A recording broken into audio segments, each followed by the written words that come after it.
Hey, good morning, my Real Wild family. Hey, I just wanted to give you guys an encouragement letter for today. I just want to encourage you to walk in your calling. And I didn't say live, I said walk in your calling, because it's a day-by-day process. You can't run through it. We have to be patient and let God do his thing, because we have to go through trials and tribulations. We have to go through hardships. We have to go through the struggles of life. We have to go through the pain that comes with life, the whatever you can think of that you would consider a disadvantage, a negative, setback, misfortune, whatever you call it or whatever. But understand, it's not any of those things, because if we pull from it as we supposed to, if we adopt the right perspective of it, although it's difficult and uncomfortable, those are the things, those are the situations, those are the moments, the events that grows us, that develops us. And it's that experience that we can now put under our belt, and it becomes wisdom.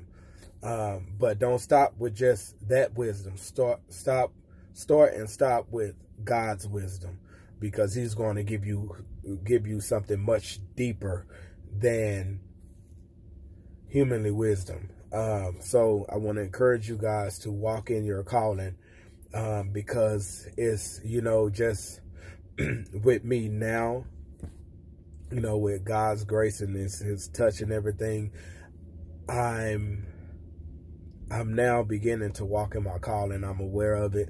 For now, I know what I'm supposed to be doing. And now I wake up, it's a different feeling. It's a different excitement. It's a different motivation. It's a different perspective, because now I've known it, but it's different between knowing it and living it. Like, I now know that that I'm walking in my purpose. I'm in the wilderness of my purpose. You know what I'm saying? I'm not in the palace, if you will, but I'm in the wilderness of my purpose. So a lot of training and equipping, learning, a lot comes with that in the wilderness. You know what I'm saying? Like, the trials and the struggles, the uncomfortable things and stuff like that, it's preparing me for the next level, and the same for you. So yes, walk in your calling, because you'll begin to have a sense of fulfillment, a sense of relevancy. Like your perspective will change. Like, you'll look forward to waking up in the morning instead of complaining like, man, I'm tired. I ain't, you know what I'm saying? Like, just mumbling and stuff like that. And I get it. Like, I be tired like a mother when I wake up, but, I have to get up, to start my day. How, what helps me, in the presence of the man, like, it sets the tone for my day. It gives me perspective. It gives me purpose for that day. And he makes me aware of what to focus on, and kind of like how to walk it out, and make me aware if it's things going to come my way, and things that I can apply, that helps me stay grounded and rooted, so I won't blow with the wind, and emotional roller coasters and mental stress and all this stuff. So, and granted, like, I still fail at it sometimes, because he may give me a heads up, but when it comes, like, it still catch me by surprise, because I didn't put on his armor, and I still fail, although he gave me a heads up, but I'm learning, it is what it is.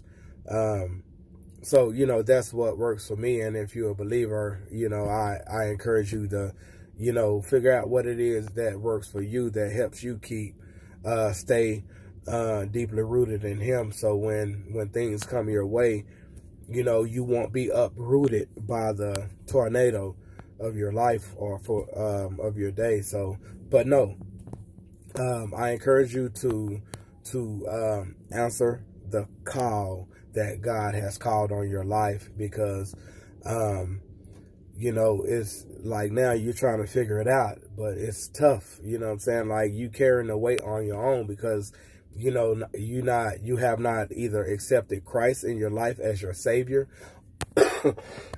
excuse me, or you don't go to him and you don't look to him as your rock.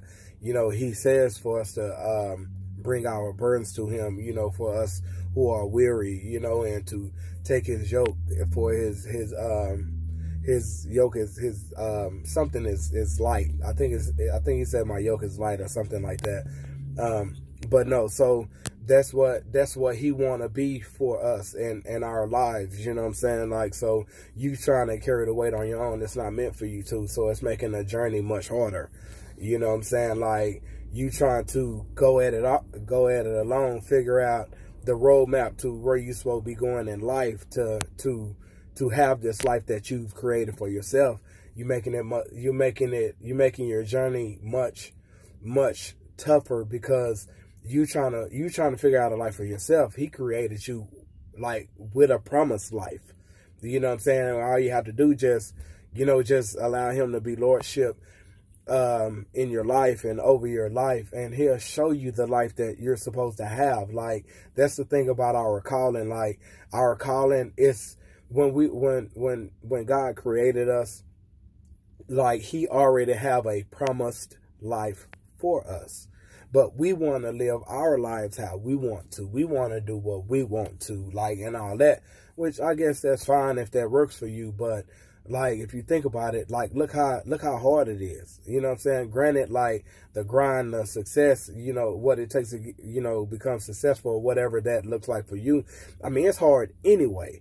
You know what I'm saying? But you trying to create a path for yourself. There's already a path laid out for you. You know what I'm saying? So why do we choose to you know, go through the forest and knocking down trees, trying to mow the lawn and create this path, burn everything that's around us so we can get to, what for? You know what I'm saying? Like, what for? You know, Christ, he's already laid he already paved the way for us. Why do we settle for the life that we have? Yeah, you have a lot of money right now. You have millions of dollars. I mean, you have houses, you have cars, but how do you feel inside? Are you fulfilled? You know what I'm saying? Like, if money was enough, if cars, clothes was enough, you know, like, why people, you know, do the things that they do, with whether it's taking their own lives or, you know, I'm not trying to be insensitive by no means, but my point is, like, when we search for external things and we place our happiness and our joy in that, I mean, that's stuff. You know what I'm saying? It gets old. Like, it breaks, it tears, like, all this stuff. Like, and so when it happened, then you're emotionally down, you sad and down.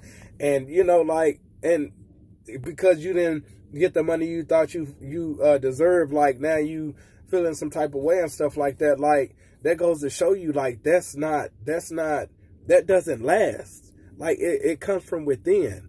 So that's the thing about our calling. When we start walking in that, even when it's tough, you know, God give us that peace, you know, he give us that peace and strength to endure and go through with a level-headed, you know what I'm saying, like, in the right mind frame where we can stay focused because we're not driven by emotions and we're not falling apart, you know, because this not working or that's not working. You know what I'm saying? Like, that's the thing about our calling. But when we try to do things outside of him and create a way for ourselves, I mean, you know, and we wonder why, you know, it's so hard and so stressful and so tough. Life offered that anyway, but we have a high priest we can go to and confide in, and, you know, like, we can give our burdens to him, that weight that not even meant for us to carry, we can give that to him. You know what I'm saying? So I want to encourage you to walk in your calling. If you want me to dive in a little bit more, like, I have examples and stuff, I don't have time to get into them now. You know, I might do it anyway, like, but I mean, I want to encourage you to walk into your calling. I mean, walk in your calling, because it's your calling. It's your promised life that God has given you. Don't settle for less. All right? Stay blessed. Enjoy your day. Peace.